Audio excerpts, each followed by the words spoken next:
আপনার ভাইয়ের কন্ডিশন খুবই খারাপ। ওর দুটো কিডনি ড্যামেজ হয়ে গেছে। এই মুহূর্তে কেউ যদি কিডনি ডোনেট করে তাহলেই আপনার ভাইকে বাঁচানো সম্ভব। আপনাদের মধ্যে এমন কেউ কি আছে যে আপনার ভাইকে কিডনি ডোনেট করবে? আমি তো কিডনি ডোনেট করতাম, কিন্তু আমার তো একটা কিডনি নষ্ট। আমি কি করে কিডনি ডোনেট করব? ও তুই না, তুমি তো আমার ভাইকে বিশাল ভালোবাসো। তুমি আমার ভাই সারা জীবনের সঙ্গী হবা। তুমি আমার ভাইকে একটা কিডনি দিয়ে বাঁচাও না। না না, আমি কিডনি দিতে পারবো না। এই অল্প বয়সে আমি কিডনি দিয়ে অক্ষম হবো নাকি? আপনি অন্য কোথাও ম্যানেজ করেন। তাহলে কি আপনাদের মধ্যে এমন কেউ নেই যে ছেলেটাকে কিডনি দিয়ে বাঁচাবে?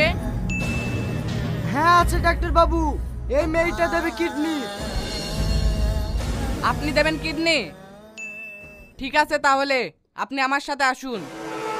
বাহ বাহ বাহ।